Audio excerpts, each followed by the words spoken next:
Welcome back. Mustafa Aamir murder case में मरकज़ी मुलजिम अरमगान के खिलाफ जब तहकीकात हुई तो पता चला कि वो एक कॉल सेंटर चलाता था और उसका बाप शुरू से यही जो है वो उसका एक स्टेटमेंट आ रहा था कि जनाब वो कॉल सेंटर उनका था, लेकिन बाद में पता चलता है कि वो गैर कानूनी कॉल सेंटर है और उस कॉल सेंटर में स्कीमिंग होती थी, वहाँ पर फ्रॉड होते थे और जो निशाना बनते थे वो ऑनलाइन जो है वो डील्स जो होती हैं उसमें उनको निशाना बनाया जाता था। तो इस तरह से एक नई जो हम लोगों ने सुनी एक टर्म डब्बा कॉल सेंटर। तो ये डब्बा कॉल सेंटर क्या है, किस तरह का फ्रॉड इसमें होता है और फिर इसका टारगेट कौन लोग होते हैं, ये तमाम चीज़ें हम जानेंगे। हमारे साथ इस वक्त मौजूद हैं चौधरी काशिफ तालिब जो कि टेक्नोलॉजी एक्सपर्ट हैं, लाहौर से इस वक्त हमारे साथ मौजूद हैं। बहुत शुक्रिया काशिफ आपके वक्त का। सबसे पहले तो ये फरमाइएगा कि ये कॉल सेंटर बार बार बात की जा रही है, तो ये गैर कानूनी कॉल सेंटर्स जो हैं ये क्या होते हैं और इनका मकसद क्या होता है, क्यों काम, किस तरह से ये काम करते हैं?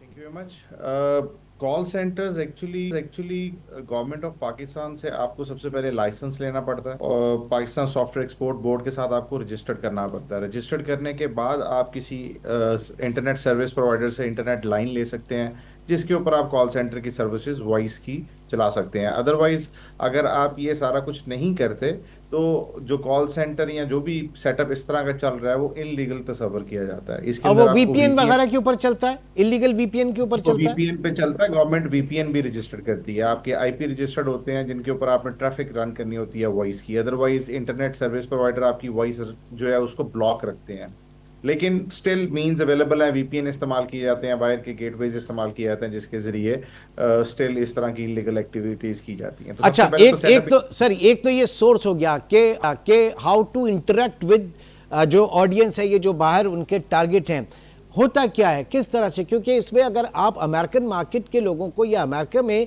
उनके शहरियों को अगर आप अप्रोच कर रहे हैं तो वहां पर यही रहेगा कि जनाब ये लोकल कोई कंपनी है, ये लोकल कोई टैक्स डिपार्टमेंट है, वहां के लोग उनसे बात कर रहे हैं।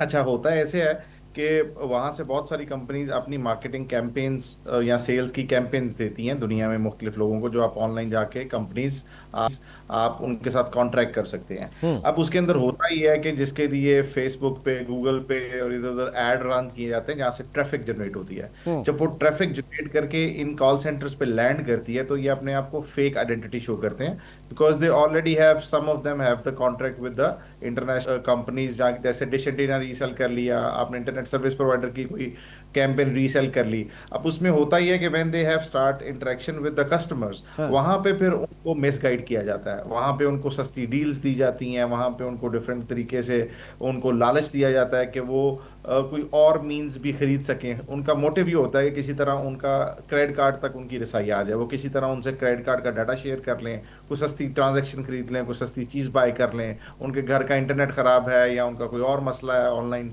जिसे रिजॉल्व किया जा सकता है, हाँ। बदले में वो पेमेंट के लिए उसे अपना क्रेडिट कार्ड शेयर करता है। जब इसको टर्मिनल क्रेडिट कार्ड चार्ज कहते हैं। जब वो टर्मिनल के ऊपर क्रेडिट कार्ड चार्ज करता है, ये ऐसे ही है जैसे आप किसी दुकान पे या किसी आउटलेट पे जाके अपना क्रेडिट कार्ड फिजिकली स्वाइप करते हैं। हम्म। तो इसके अंदर टर्मिनल क्रेडिट कार्ड चार्ज ये होता है कि वहां पे फिजिकल कार्ड की जरूरत नहीं होती। अच्छा। ठीक है, आपके पास कार्ड का नंबर होगा, उसका एक्सपायरी होगा, उसका पिन कोड होगा। तो उस सूरत में एक फॉर्म साइन करवाया जाता है। जो भी विक्टिम्स होते हैं वो अनजाने में वो फॉर्म साइन कर देते हैं, लालच की वजह से या जिस भी वजह से उनको हम्म। कन्विंस कर लिया जाता है कि आप ये ट्रांजैक्शन बाय कर लें।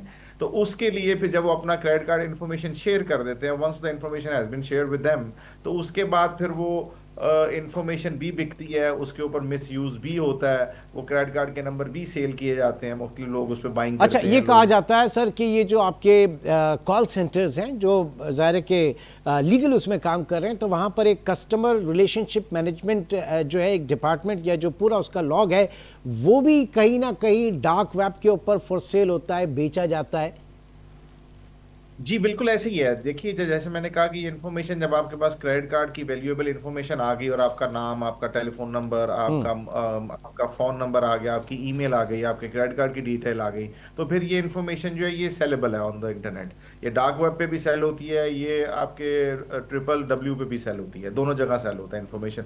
और फिर ओके। जो लोग ये डाटा कलेक्ट करते हैं वो भी मिस यूज करते हैं। ठीक। अच्छा, एक इसके दो तीन जो मोडस ऑपरेंडी है, एक एक तो ये कि जनाब अमेरिका में जो मैं लॉस एंजलिस या न्यूयॉर्क इनकी बात नहीं कर रहा, जो लेस और जो समझ लें कि मज़ाफ़ाती इलाके और जहाँ पे इतना शऊर नहीं है वहाँ पर लोगों को अप्रोच किया जाता है और फिर आईआरएस जो इनका इंटरनल जो आपके रेवेन्यू सिस्टम या टैक्स अथॉरिटीज़ वो बन के कॉल की जाती है, उनको डराया धमकाया जाता है, वो फौरी तौर पे पैसा दे देते हैं। तो एक तो ये चीज़ हुई। फिर दूसरा ये कि कोई सस्ती डील किसी से कर ली और उससे पेमेंट ले ली, लेकिन उसके बाद उसको वो चीज़ नहीं बेची, उसको डिलीवरी नहीं की और उसको डिस्कनेक्ट कर दिया, उससे डिलीट कर दिया कॉन्टैक्ट से। तो इस तरह के फ्रॉड्स होते हैं।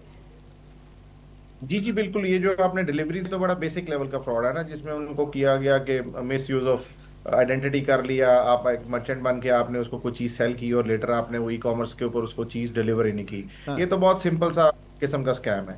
लेकिन बात आगे तब बढ़ती है जब उसके क्रेडिट कार्ड की इन्फॉर्मेशन आ जाती है, वहां पे फिर हैवी किस्म के स्कैम्स किए जाते हैं। हाँ। चीजें बाय की जाती हैं, उन्हें डिफरेंट एड्रेसेस पे डिलीवर करवा लिया जाता है। फर्ज करें वो आप यूएस में किसी चीज को ऑर्डर करते हैं, आप यू ऑर्डर लाइक $500 की चीज ऑर्डर की, उस पर $300-400 की शिपिंग आ गई। वो चीज़ आपने लाहौर में या कराची, इस्लामाबाद या पाकिस्तान के किसी भी एरिया में डीएचएल या इंटरनेशनल शिपिंग के जरिए आपने मंगवा ली। सो इस तरह के आप उसको ट्रेस करना, उसको $500-700 के लिए इस तरह की कोई मुहिम चलाना के यूजर जो है। अच्छा, अब वहाँ पे एक बहुत अच्छी चीज़ है यूएस में कि ये सारे के सारे ट्रांजेक्शन जो है वो इंश्योर्ड होती हैं। तो hmm. Most of the time companies वो नुकसान पूरा कर देती हैं, इसलिए नहीं सर, बात जो है वो वो लॉस। एक सेकंड, वो होता ये नहीं कि नुकसान पूरा करती हैं। वो कंपनी जो है वो अपनी साख खराब होने से डरती हैं। वो बैंक्स जो हैं कि उनका नाम बदनाम हो जाएगा कि जनाब उनके क्लाइंट्स को, उनके कस्टमर को इतना लॉस हुआ और ये फ्रॉड हो गया, तो फिर वो इंश्योरेंस क्लेम करके उसको सेटल करने की कोशिश कर लेते हैं। इस तरह का होता है गालिबन। जी जी बिल्कुल तरह से है। अब एक यूजर ने, इसलिए तो आपको बार बार बैंक्स जो है वो बार बार आपको इंटीमेट करते हैं कि अपनी इन्फॉर्मेशन जो है क्रेडिट कार्ड की और पर्सनल इन्फॉर्मेशन किसी से शेयर मत कीजिए। अब ये कस्टमर पे भी डिपेंड करता है ना। अगर मैंने खुद ही किसी को सारी इन्फॉर्मेशन दानिस्ता और गैर दानिस्ता तौर पे प्रोवाइड कर दी है, तो उसके बाद जो नुकसान होगा, जो नुकसान होगा वो बैंक का तो है ही है, लेकिन ज्यादा उसकी जिम्मेदारी कस्टमर पे आती है। लेकिन आपकी बात बिल्कुल ठीक है कि बैंक अपनी रेपुटेशन को मेंटेन करने के लिए वो नुकसान को पूरा करते हैं। और ठीक। This is even happening in Pakistan also, बाहर नहीं, यहाँ पे भी ये स्कैम्स हो रहे हैं। हाँ हाँ। और इसमें खत्ते में कहा जाता है कि रीजन में भारत जो है वो सबसे बड़ा मरकज है इस वक्त इस तरह की स्कीमिंग का, और वहाँ पे इस तरह के फ्रॉड, डिजिटल फ्रॉड जो है वो सबसे ज़्यादा होते हैं।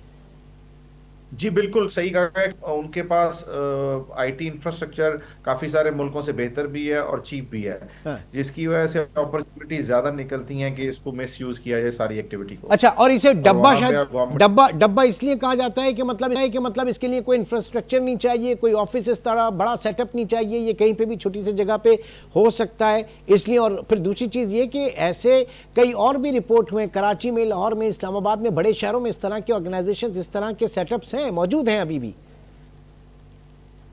जी जी बिल्कुल। अब ये डब्बा वैसे बड़ा किसी ने इंटरेस्टिंग नाम रखा है। मे बी इसकी वजह ये भी हो सकती है कि ये बिल्कुल गुम होता है। ये actually they are not legal companies और लीगल सेटअप्स, तो वो अपने आप को छुपा कर रखते हैं इन सारी एक्टिविटीज को। एरियाज भी ऐसे सेलेक्ट किए जाते हैं जहां पर आसानी से लॉ इन्फोर्समेंट एजेंसीज को शक ना हो, बिल्कुल हिडन किस्म का काम और किया अगर जाता इसको खत्म करना, हुकूमत क्रैकडाउन करे, इनको खत्म करना चाहिए चाहे, तो क्या स्टेप्स मेजर हो सकते हैं? गवर्नमेंट्स के लिए चीजें मुश्किल जरूर है, लेकिन अगर गवर्नमेंट, पाकिस्तान के पास माशाल्लाह से फायरवॉल भी अवेलेबल है और बहुत सारे जो है इंटरनेट मॉनिटरिंग के वसाइल हुकूमत के पास अवेलेबल है, इस वक्त सॉफ्टवेयर भी अवेलेबल है, तो उसके जरिए इनको किया जा सकता है। लेकिन एक बात ज़हन में रखिए कि आईटी के अंदर हर चीज को 100% कंट्रोल नहीं किया जा सकता। ठीक है। यहाँ पे भी कोई मेयर्स आते हैं, उसके काउंटर मेयर्स फौरी तौर पे मार्केट में अवेलेबल होते हैं। और चूंकि ये बहुत बड़ा it's a highly earning sector, तो ये हाँ। पूरी सिर्फ पाकिस्तान नहीं, ये पूरी दुनिया के आपके लिए, पूरी दुनिया के लिए पूरी ज़ाहिर है दुनिया कि में ये है। सर इमर्जिंग अफ्रीका में भी टेक्नोलॉजी सेटअप जो हो है, रहे हैं। इसका यूज़ और मिसयूज़ जो है वो पूरी दुनिया के लिए एक चैलेंज बना हुआ है। और देखना यह है कि हम कितने बेहतर तरीके से, कितनी बेहतर पॉलिसीज़ के नुकसान से कम जो है वो नुकसान हो और महफूज होने वाला फैक्टर जो है वो ज़्यादा हो। बहुत बहुत शुक्रिया चौधरी काशिफ तालिब, टेक्नोलॉजी एक्सपर्ट हमारे साथ मौजूद थे। नाज़रीन, आज के प्रोग्राम से इतना ही। इंशाल्लाह आपसे कल मुलाकात होगी। अपना बहुत ख्याल रखिएगा। अल्लाह हाफ़िज़।